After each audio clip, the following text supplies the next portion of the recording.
Yeah, I've been thinking for a while now that it would be really interesting to actually have a trial, um, if I ever was to have a trial in Tasmania, and it would be in the Supreme Court in Hobart, for that stalking charge that they apparently want to charge me with, because you just think about it, like the total lack of evidence to begin with, but also just the logistics, I think, around proving a stalking charge in Tasmania, because it obviously is such a small place, and anyone who does live there or who has lived there would know this, that it's virtually impossible to go out anywhere without running into at least one person. It's usually multiple people.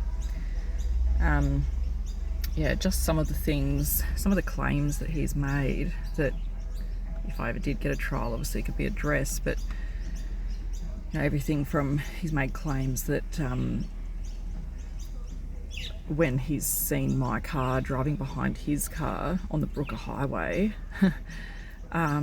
he said that it wasn't behind, so that's the other funny thing, he saw my car in front of him. He wrote that that I was driving in front of him on the Brooker Highway, and that he claimed that was still me stalking him, because he claims that I was driving slower than what you're allowed to drive on the Brooker Highway, because his car was behind mine.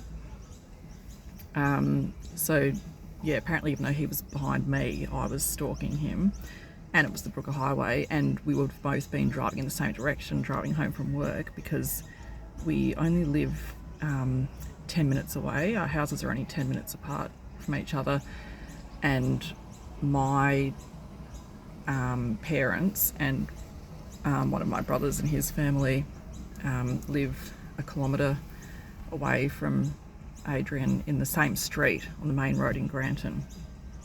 So it'd be pretty hard for us not to be running into each other all the time, which is what kept happening.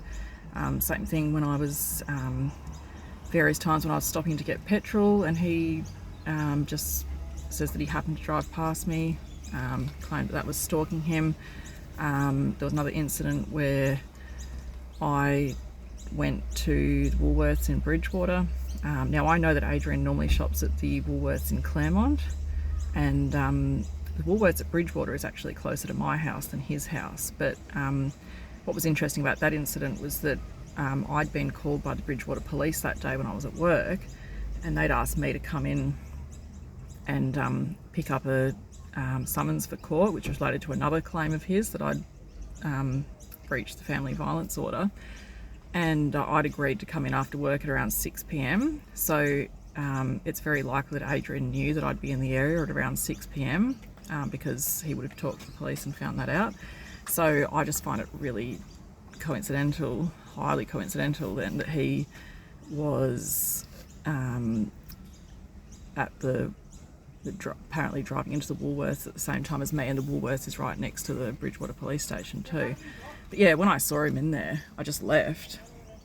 And the other thing is that he had also got a new car, but he reckons because I parked near him in the car park as well, that I did that on purpose. There's just ridiculous things like that. There's also the fact that he's claiming that with me, when I was living at my parents' address, he claimed that was in order to... He wrote that even though I've got a house at Brighton, that I choose to live at Granton at my parents' house so that I can be closer to him and to his house. But the thing is that my house was flooded, and obviously I have proof of that, even though in court, the prosecution's already tried saying that I'm mentally deranged and that I just fabricated this story about a flood happening, so I had to move in with my parents. But yeah, because it wasn't a trial or anything, basically, I never got a chance to show any of my side of the story or any of my evidence. So if there was a trial, at least I'd get to show all of that, and they would look pretty silly then, because obviously I'd prefer to live. My daughter was a baby at the time, and obviously I'd rather live with my parents and have their support than have to go and live in various different motels, which is what I had to do in the end because of the family violence order he took out on me, and how he made it that the restriction was that I wasn't allowed to go within a kilometre of his house, so therefore I couldn't visit my family anymore. That's why my daughter and I have been living out of various different hotels, motels, Airbnbs for, I guess, the last couple of years. And that's why in the end I also decided to come up to the mainland, because there was too much risk of ending up in prison, as what happened before. So that's why I'm up here on the mainland now, obviously. But yeah, that is a really ridiculous claim of his, and just shows how you know, he really has issues if he thinks that I'm even thinking about him at all, let alone that level of obsession. Like, he thinks that's all about him, when it's actually just that my house flooded, and plus of course I'm always going to go around and want to visit my parents and my brother, of course. So what other things? Oh yeah, the other silly claims that he made. So he's also accusing me of being responsible for him getting a flat tyre. He's just written there how yeah, he came and checked his... he was driving home from work one day, and then he noticed he had a flat tyre and there was a screw or a nail or something in it, and when he took it to get replaced, he just decided that, yeah, that I must have done that.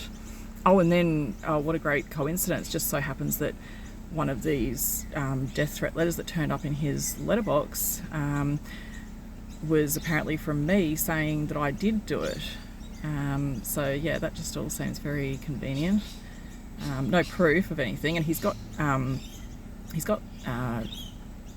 cameras on his car and his house. That's the other thing. So where's the footage of me doing all this stuff? And yeah, where is it? Where's the evidence? But that's another one. And the other funny one that I like is him saying that he got some spam emails and some junk letters in his letterbox, like stuff from, I think one lot was from the Jehovah's Witnesses, and then he wrote in brackets that it was the religion that my family used to be in, which that is true. Like about 30 years ago, I think, is when my parents left that religion. But yeah, the other thing is that I talked to a few people I know who live in the area, and I think it even probably did happen to me too, but I just can't remember now. But anyway, yeah, lots of people, especially during COVID, got those types of letters, because that's what, particularly the Jehovah's Witnesses, they do that. They write to people. I know definitely on a couple of occasions at various places I've lived, I've received handwritten letters from Jehovah's Witnesses inviting me to Bible studies and meetings and things like that.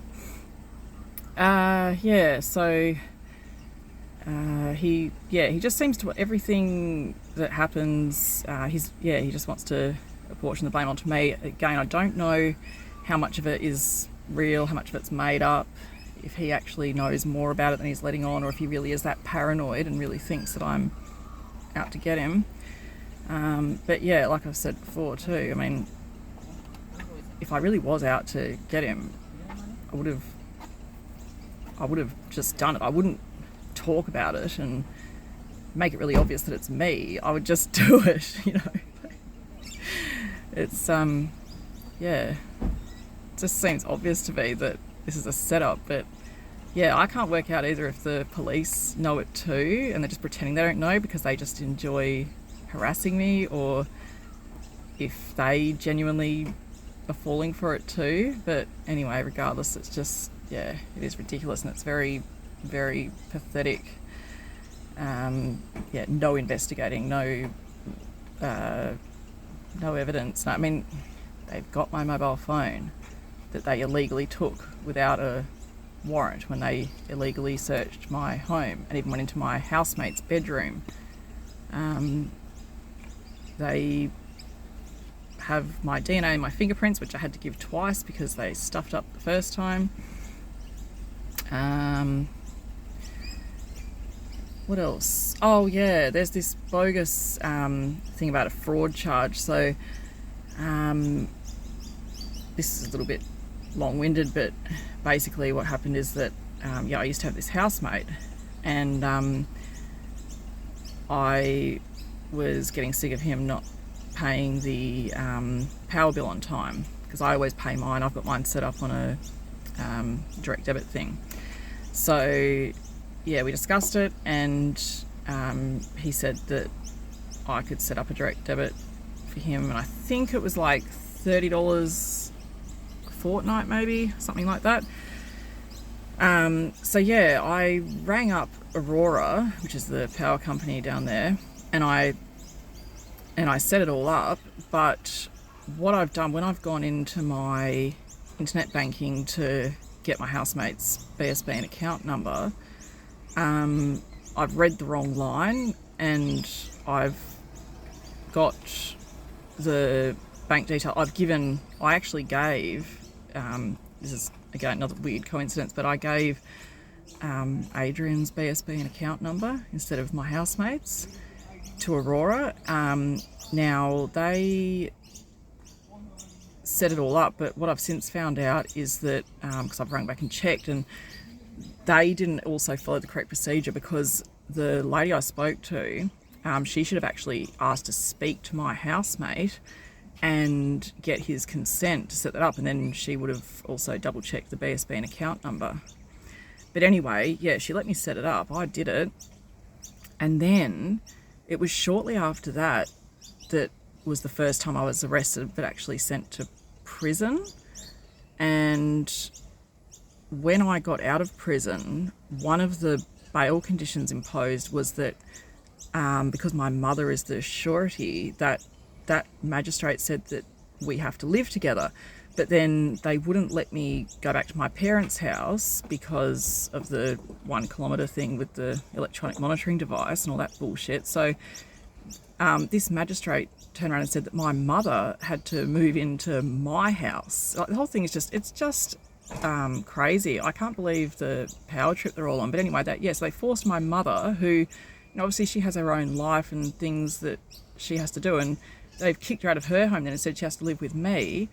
And so then I had to ask my housemate to leave so that there'd be room for my mother to live there. And that also meant that then I lost my housemate. So there goes my little bit of rental income that I was earning from having him there.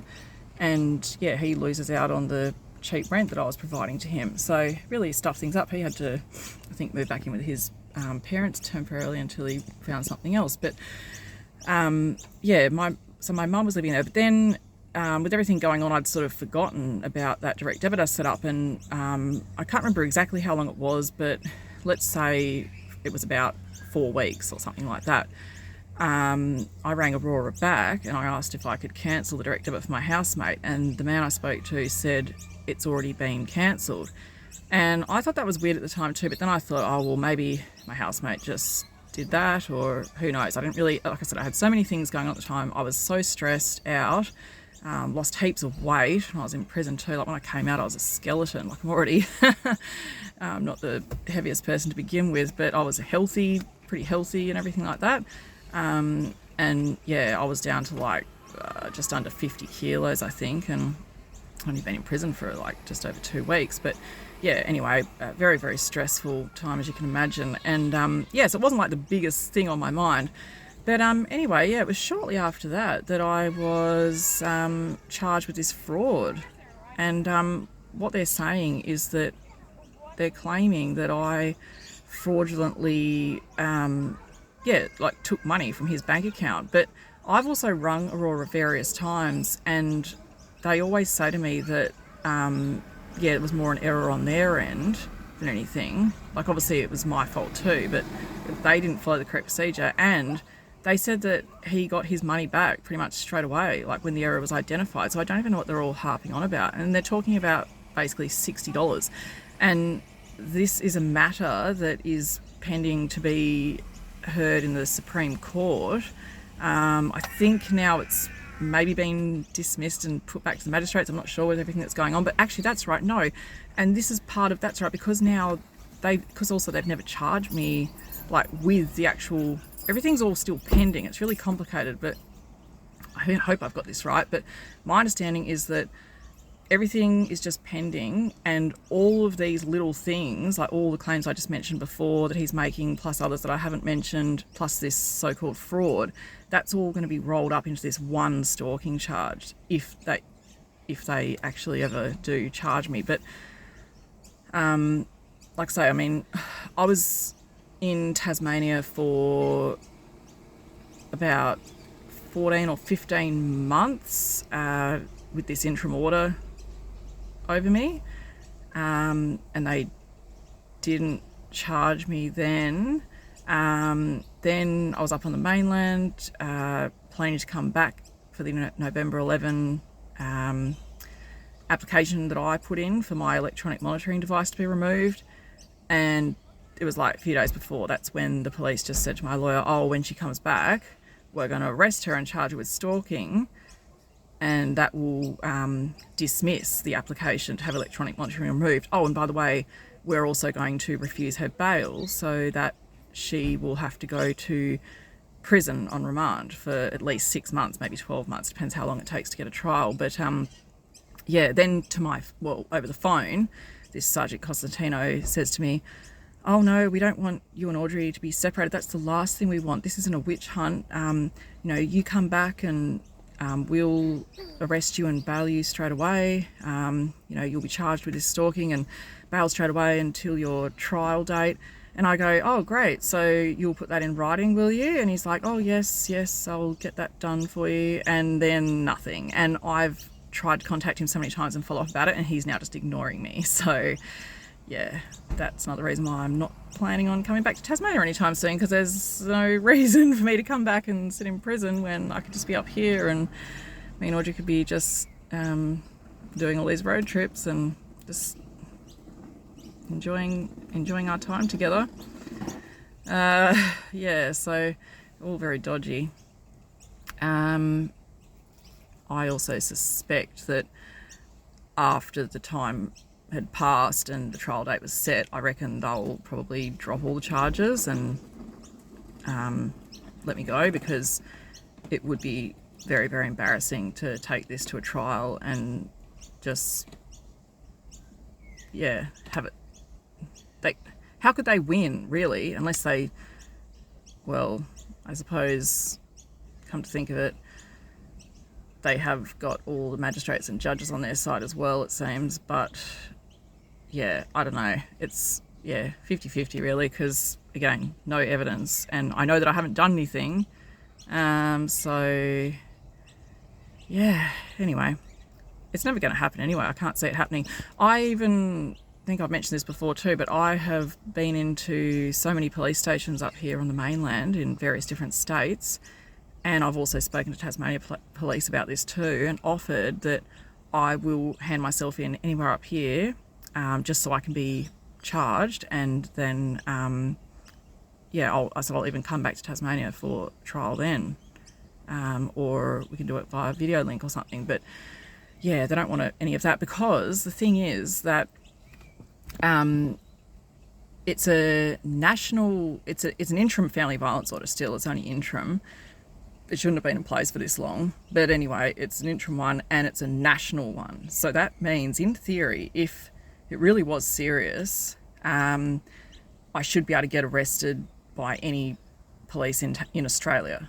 And also the charge of stalking, that's an indictable offence. So that is obviously quite a serious charge. And again, it just seems interesting to me that it's only the Tasmania police that want to arrest me and lock me up.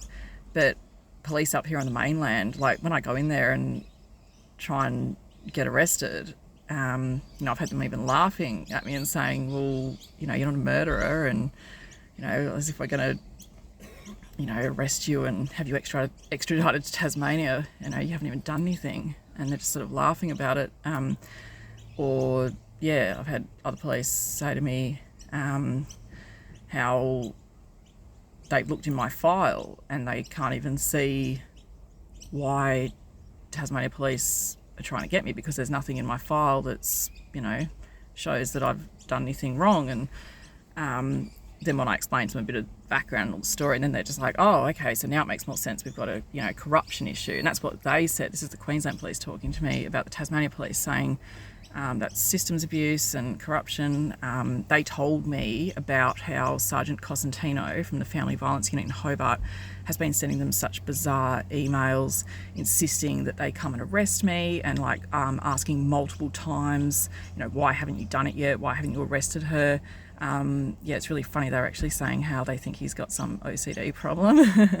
I'd love to see those emails. I was actually thinking, under right to information, I should try and get a copy of them, because that would be quite hilarious, I reckon. Just another funny little thing that reminds me too about Sergeant Cosentino. When he gets upset on the phone, he gets kind of this high-pitched tone in his voice, and he I imagine him like one of those Muppets.